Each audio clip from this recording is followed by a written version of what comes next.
जैसा आप सभी को विदित है कि यह जो प्रेस वार्ता है, ये नगरीय निकाय आम चुनाव माह अगस्त सितंबर 2026 के चुनाव कार्यक्रम की घोषणा करने के लिए आमंत्रित की गई है। आयोग द्वारा राज्य में एक राज्य एक चुनाव, वन स्टेट वन इलेक्शन के अंतर्गत क्रमिक रूप से नगरीय निकायों एवं पंचायती राज संस्थाओं के चुनाव संपन्न कराए जाएंगे। इसके प्रथम भाग में, फर्स्ट पार्ट में, राज्य के 309 नगरीय निकायों, जिसमें 10 नगर निगम हैं, 47 नगर परिषद हैं एवं 252 नगर पालिका हैं, इसके चुनाव 2 चरणों में, 2 फेजेज में संपन्न कराए जाएंगे। इसमें जो आम चुनाव का कार्यक्रम है, नगर पालिका, नगर परिषद और नगर निगम के सदस्य पद के लिए लोक सूचना जारी करने की जो तिथि है वो 27/8/2026 है। नामांकन पत्रों को प्रस्तुत करने की अंतिम तिथि 31/8/2026। नामांकन पत्रों की समीक्षा की तिथि 1/9/2026। अभ्यर्थिता वापस लेने की अंतिम तिथि 3/9/2026 अपराह्न 3 बजे तक। चुनाव चिन्हों का आवंटन 4/9/2026 और मतदान की तिथि, प्रथम चरण की जो मतदान तिथि है वो 9/9/2026, 9 सितंबर 2026 और द्वितीय चरण की जो मतदान तिथि है वो 11 सितंबर 2026।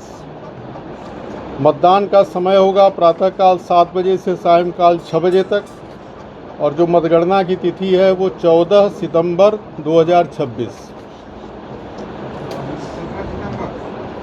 14 सितंबर।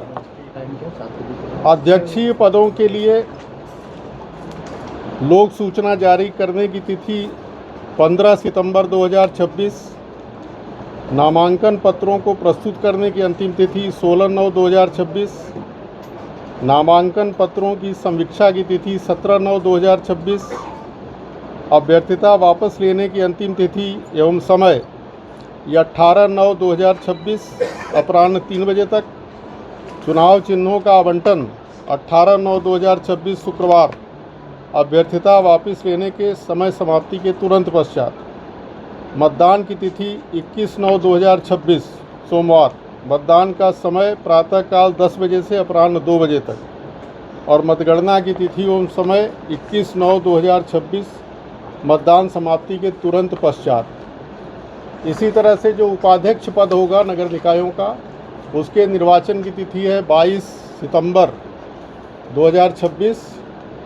इसकी जो निर्वाचन प्रक्रिया की समय सारणी है वो बैठक का प्रारंभ होगा प्रातःकाल 10 बजे, नामांकन पत्रों का प्रस्तुतिकरण प्रातःकाल 11 बजे तक, नामांकन पत्रों की समीक्षा प्रातःकाल 11:30 बजे से, अभ्यर्थिता वापसी का समय अपराह्न 2 बजे तक, मतदान यदि आवश्यक हुआ तो अपराह्न 2:30 बजे से 5 बजे तक और मतगणना मतदान समाप्ति के तुरंत पश्चात।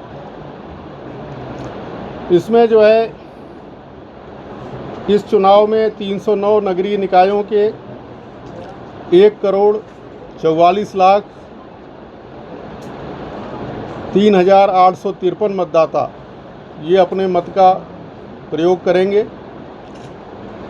और पिछला जो चुनाव हुआ था उसमें 196 नगर पालिकाएँ थी वर्ष 2019 में और अब जो है कुल 309 नगर पालिकाएँ हो गई हैं। और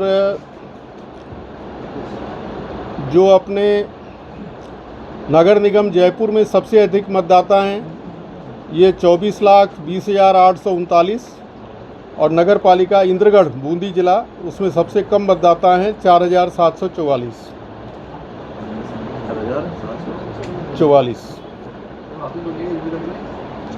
अपने 309 नगरीय निकायों में जो मतदाताओं का विवरण है आयु वर्गानुसार, उसमें आयु 18 से 25 वर्ष तक तो हैं 14.7%, आयु 26 से 35 वर्ष तक हैं 25.40%, आयु 36 से 50 वर्ष तक 29%, आयु 51 से 59 वर्ष तक 13.9%, आयु 60 वर्ष और अधिक जो है वो 17%। तो ये कुल जो है ये मतदाताओं का प्रतिशत है। सारे जो नगरीय निकाय हैं इसमें ईवीएम काम में ली जाएगी, electronic voting machine. Alwar, Bharatpur, Jaipur, Jodhpur और कोटा, इसमें तो भारत निर्वाचन आयोग के स्वामित्व की M3A और शेष 36 जिलों में राज्य निर्वाचन आयोग राजस्थान और राज्य निर्वाचन आयोग मध्य प्रदेश के स्वामित्व की multi post single vote, multi post multi vote model की मशीन उपयोग में ली जाएगी। एक नगरीय निकाय में एक ही मॉडल की मशीनों का उपयोग किया जाएगा। सभी जिला निर्वाचन अधिकारियों को ईवीएम ट्रैकिंग सॉफ्टवेयर उपलब्ध कराया गया है और इस सॉफ्टवेयर द्वारा जिला स्तर पर ईवीएम के स्थानांतरण की ऑनलाइन ट्रैकिंग की जा सकेगी और इसी के द्वारा जो है ईवीएम के आवंटन के लिए रैंडमाइजेशन भी किया जाएगा। हमारे जो 309 नगरीय निकाय हैं इसमें वार्डों की कुल संख्या ये 10,245 है और मतदान केंद्रों की संख्या ये 16,465 है। मतदाताओं की पहचान, लगभग सभी मतदाताओं को मतदाता फोटो पहचान पत्र जारी हो चुके हैं। मतदान के दौरान मतदाताओं को अपनी पहचान स्थापित करने के लिए उक्त फोटो पहचान पत्र प्रस्तुत करना होगा और अगर वो किसी कारणवश फोटो पहचान पत्र प्रस्तुत करने में असमर्थ रहता है तो उसे 11 वैकल्पिक फ़ोटो दस्तावेज़ों में से कोई एक मूल दस्तावेज प्रस्तुत करना आवश्यक होगा।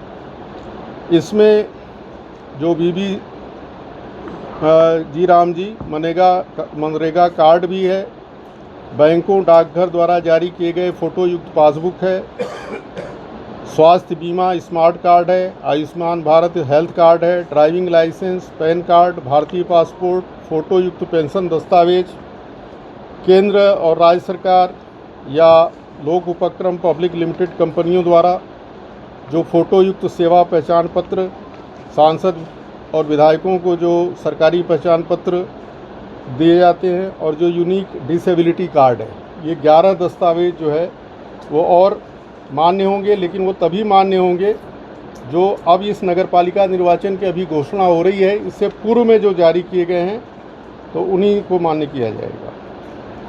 एक हम लोगों ने मतदान के नज़दीक जो है बनाया है, तो नवीन परिसीमन के कारण वार्डों की सीमाओं में परिवर्तन संभव है, इस कारण से मतदान केंद्रों में भी परिवर्तन संभावित है। तो इन सहायता केंद्रों पर मतदाता को मतदाता सूची में उनका क्रमांक और बूथ संबंधी जानकारी ये उपलब्ध कराई जाएगी। 309 नगरीय निकायों में 2 चरणों के चुनाव के लिए मतदान, मतगणना और अन्य कार्यों हेतु लगभग 1,15,255 कार्मिकों को नियोजित किया जाएगा और इसके लिए जो है जिला निर्वाचन अधिकारियों को रैंडमाइजेशन के लिए सॉफ्टवेयर भी उपलब्ध कराया गया है।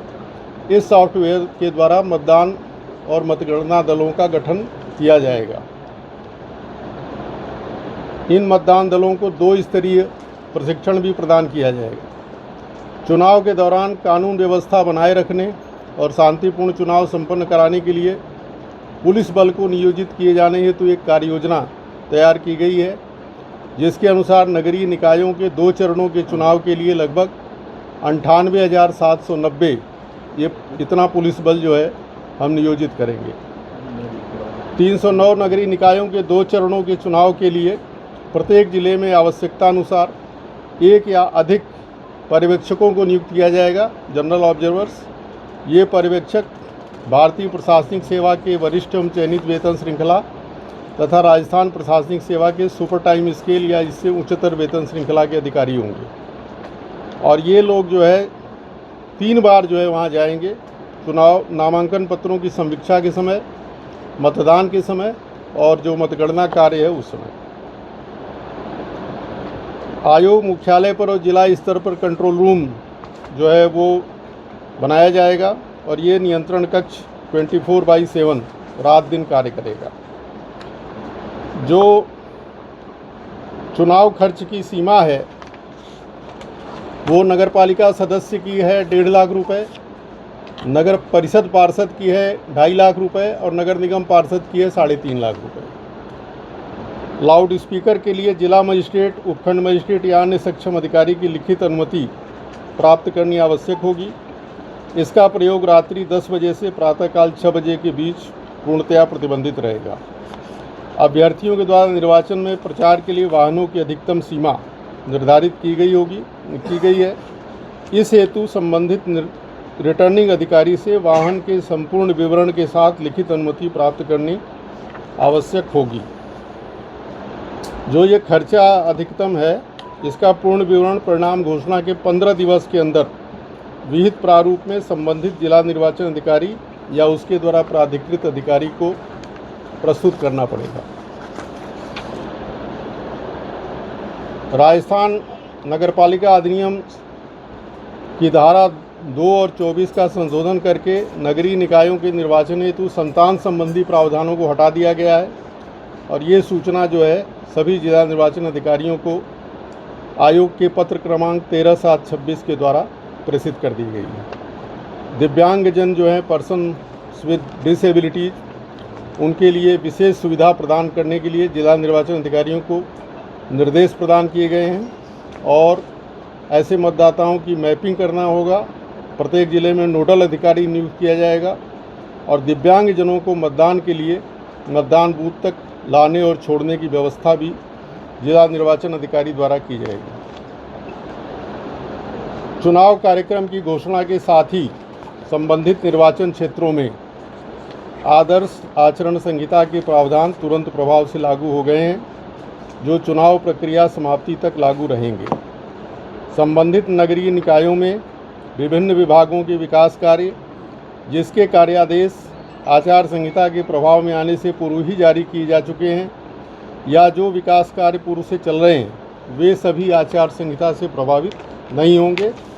नई स्कीम, नए विकास कार्य एवं नए कार्यादेश ये आचार संहिता के लागू होने से पूर्णतया प्रतिबंधित रहेंगे। चुनाव के लिए बड़ी संख्या में कार्मिकों की आवश्यकता होगी, अतः संबंधित नगरीय निकाय क्षेत्र से होने वाले स्थानांतरण एवं संबंधित नगरीय निकाय क्षेत्र में किए जाने वाले पदस्थापन से संबंधित स्थानांतरण पर पूर्ण प्रतिबंध रहेगा। भारत के संविधान के अनुच्छेद 243(j)(a) के अंतर्गत नगरपालिका के निर्वाचनों के संचालन का दायित्व राज्य निर्वाचन आयोग में निहित है। राजस्थान नगरपालिका अधिनियम 2009 की धारा 26 के अनुसार चुनाव कार्य में नियोजित समस्त अधिकारी कर्मचारी निर्वाचन के दौरान राज्य निर्वाचन आयोग में प्रतिनियुक्त समझे जाएंगे। यदि चुनाव प्रक्रिया के दौरान किसी अधिकारी कर्मचारी द्वारा निर्वाचन से संबंधित अधिरोपित कर्तव्यों का निर्वहन नहीं किया जाता है तो उसके विरुद्ध आयोग द्वारा नियमानुसार कार्रवाई अमल में लाई जाएगी। सभी राजनीतिक दल, सभी अभ्यर्थी, सभी मतदाताओं एवं सभी मीडिया कर्मियों से आयोग अपील करता है कि शांतिपूर्ण, स्वतंत्र एवं निष्पक्ष चुनाव संपन्न कराने में अपना पूर्ण सहयोग प्रदान करें। धन्यवाद। आज से अब वो देखिए हाइपोथेटिकल क्वेश्चन है, जो नए विकास कार्य वगैरह है उस पर रोक है, नई घोषणाओं पर रोक है। आचार संहिता में ये 4 प्रतिबंध हैं।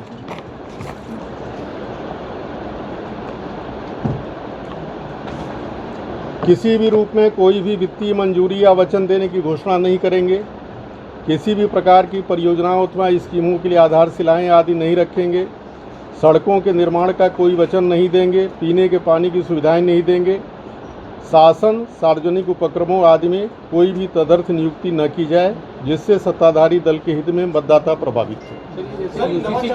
यूसीसी कानून है और एक वो पेड़ बचाने का कानून है, इसका एक बिल 2 बिल रखे जाएंगे, क्या हो सकते हैं? अब ये एक बार आने दीजिए, फिर उसका हम देखेंगे। सर, ये आचार संहिता जो लगी है ये पूरे जिलों में लगी है या फिर उस एरिया में लगी है? नगर पालिका क्षेत्र जहाँ चुनाव हो रहा है वही आदर्श आचार संहिता से प्रभावित होगा। सर, नवाचारों को लेकर आयोग क्या करेगा जन जागरूकता के लिए? जन जागरूकता के लिए देखिए, अपन जो है इनके साथ वीसी ली थी, जो हमारे स्वीप के इंचार्ज हैं, सीओ जिला परिषद, स्वीप प्रभारी और जो मतदाता लिटरेसी क्लब हैं उनके साथ, और उनको विभिन्न गतिविधियां अपने स्तर पर आयोजित करने के निर्देश दिए हैं। कुछ कॉलेजों में मैं भी गया था, और समय मिलेगा तो और भी जो है ग्रामीण क्षेत्र के जो महाविद्यालय वगैरह हैं वहाँ भी जाने का प्रयास करेंगे। मेरा एक सवाल है साहब, मेरा एक सवाल है, एक मिनट भाई, मेरा एक सवाल ये है कि बार बार ये कहते हैं कि वन स्टेट वन इलेक्शन, अब आप जो घोषणा करें क्यों नगर पालिकाओं के उनकी कर रहे हो, तो ये एक संशय पैदा करते हैं वन स्टेट वन इलेक्शन कहाँ हुआ। उसका तो बाद में आपको नोटिफिकेशन जारी करना पड़ेगा पंचायत चुनाव का, उसका ऐलान अलग करना पड़ेगा। नंबर 2, दूसरा सवाल मेरा यह है कि आपने 2 चरणों में चुनाव कराने की बात कही है, लेकिन सेकंड चरण और फर्स्ट चरण के बीच में 2 दिन का गैप है। तो जो सेकंड चरण के चुनाव होंगे उनमें प्रत्याशियों को 2 दिन का अधिक भार उपयोग करना पड़ेगा। 2 दिन का चुनाव प्रचार का जो भार है वो ज़्यादा होगा उनका। तो ये अंतराल कैसे, ये भिन्नता जो कैसे हुई, उनको तो कम टाइम दिया गया, इनको ज़्यादा दिया जा रहा है। देखिए, तीसरी बात क्या, अब तक जो मेरी जानकारी के हिसाब से जितने भी चुनाव प्रचार हुए चरणों में, उसमें मतदान मतलब अधिसूचना अलग अलग दिन जारी की गई है। पहले चरण की अलग की गई है, दूसरे चरण के बाद में की गई है। आपने सिर्फ एक ही दिन की वो दे दी इसमें 27/8/26 कि 27 अगस्त को आप अधिसूचना जारी करेंगे, उसके बाद इन पर नामांकन पत्र 31 तक ले जाएंगे। वो थोड़ा ये क्लियर करें। नहीं, तीन बातें आपने कही। पहली बात तो ये कही कि वन स्टेट वन इलेक्शन कहा जा रहा है, लेकिन चुनाव चरणों में हो रहे हैं। तो वो तो आपके विधानसभाओं के चुनाव 6 चरण में होते हैं। नहीं, घोषणा एक साथ होती है। परिणाम तो एक दिन का एक मिनट, घोषणा एक साथ होती है। देखिए, अगर हम अभी बात आई ना कि विकास कार्य जो है वो उस पर प्रतिबंध रहेगा। अब हम नगरीय निकायों में चुनाव करा रहे हैं और उसके चक्कर में हम ग्रामीण क्षेत्र का और रोक दें, तो वन स्टेट इलेक्शन कहाँ हुआ? अब एक साथ सारा हो रहा है। अब हमारा जो इंटरप्रिटेशन है वन स्टेट वन इलेक्शन है, आप उसको अलग से करने के लिए स्वतंत्र है। निवेदन ये था कि जिस उद्देश्य को लेकर के चुनाव लेट किए गए, देरी से जो साल भर देरी हुई, वो उद्देश्य तो पूरा नहीं हुआ। अब हमारे दृष्टि से तो उद्देश्य पूरा हो रहा है, और आप बुद्धिजीवी हैं तो आप अपना इंटरप्रिटेशन करने के लिए स्वतंत्र हैं। सर, एक क्या संवैधानिक रूप से ये सही है क्या? लेकिन सर, जो परिणाम होंगे नगर निकायों के, क्या वो असर नहीं करेंगे पंचायत चुनाव पे? फिर वन स्टेट में तो यही होगा ना सर। अब देखिए, भारत में विभिन्न राज्यों में चुनाव होते हैं और विभिन्न राज्यों के अलग अलग परिणाम आते हैं, तो कोई जरूरी नहीं कि एक राज्य का परिणाम दूसरे राज्य को प्रभावित करे। सर, इस मुद्दे को लेकर के राज्य सरकार और निर्वाचन आयोग के बीच में पिछले 1 साल से लगातार विवादास्पद स्थिति रही है। राज्य सरकार ये कहती रही कि हम तो तैयार हैं, आयोग ये कहता रहा हम तैयार हैं। एक ही मुद्दा था सिर्फ वन इलेक्शन को लेकर के, लेकिन अभी भी जो घोषणा उसमें वही कन्फ्यूजन की स्थिति है। देखिए, ऐसा है कि कोई कन्फ्यूजन नहीं है, पूरी स्पष्टता है राज्य निर्वाचन आयोग के स्तर पर। जो चुनाव में देरी हुई उसका कारण ये था कि जो पिछड़ा वर्ग आयोग है उसका गठन 9 मई 2025 को हुआ था। उस आयोग ने अपनी रिपोर्ट देने में देरी करी, और उसके बाद मामला आपको जैसा पता है माननीय उच्च न्यायालय में गया। माननीय उच्च न्यायालय ने बाकायदा तिथियां तय करी, और उसके अनुसार जो है अपन आज जो हमें लॉटरी करके जो प्राप्त हुआ है कि भाई नगरीय निकायों के वार्डों का हम रिजर्वेशन कर रहे हैं, तो उसके अनुसार जो है हम चुनाव कार्यक्रम की घोषणा कर रहे हैं। जैसे ही हमको ग्रामीण क्षेत्रों का या पंचायती राज संस्थाओं का प्राप्त होगा, हम उसकी भी घोषणा कर देंगे। तो पूरी स्पष्टता है और कोई कंफ्यूजन नहीं। सरकार ने स्थगित करी तो उनसे पूछिए आप। सर, मेरा एक सवाल है, कोर्ट में 15 अगस्त तक के लिए टाइम दिया गया था दोनों चुनावों के लिए, वो आपने पूरी नहीं की, तो ये क्या कंटेम्प्ट नहीं है कोर्ट का? नहीं, 15 अगस्त के लिए दोनों चुनावों का नहीं कहा था उन्होंने ये कहा था कि 15 अगस्त तक जो है वो राज्य सरकार 15 अगस्त से पूर्व लॉटरी करके दे देगी, और उसके बाद 15 अगस्त को आयोग के द्वारा चुनाव की घोषणा कर दी जाएगी। तो निकाय और पंचायत दोनों का आंसर? हाँ, वो माननीय उच्च न्यायालय ने यही कहा था। तो ये तो कंटेम्प्ट हो गया। अब वो देखिए, जिन्होंने किया है अब उनसे पूछिए, उनसे जवाब लीजिए। चुनाव आप कर रहे हैं? नहीं, चुनाव हम तो तब करेंगे ना। देखिए, हम इस बात को पिछले 6 महीने से बता रहे हैं, और आप लोग बुद्धिजीवी हो। अब आप नहीं समझोगे तो आम जनता कैसे समझेगी कि भाई लॉटरी कराना वो राज्य सरकार के जो है अधीन है, राज्य सरकार के क्षेत्राधिकार में आता है। जब उन्होंने हमें देखिए परसों लॉटरी हुई, कल शाम को 6 बजे 7 बजे तक अपने पास सूचना आई संकलित, पूरे राज्य की संकलित सूचना करके स्वायत्त शासन सचिव ने हमको भेज दी। हमने आज दिन भर ये टाइप वाइप करवाया, हम आपके सामने बैठे हुए हैं और हम चुनाव की घोषणा कर रहे हैं। वैसे जब पंचायती राज की होगी तो हम उसकी भी घोषणा कर देंगे। नहीं, माननीय न्यायालय के आदेश की पालना करना भी तो आपकी जिम्मेदारी है।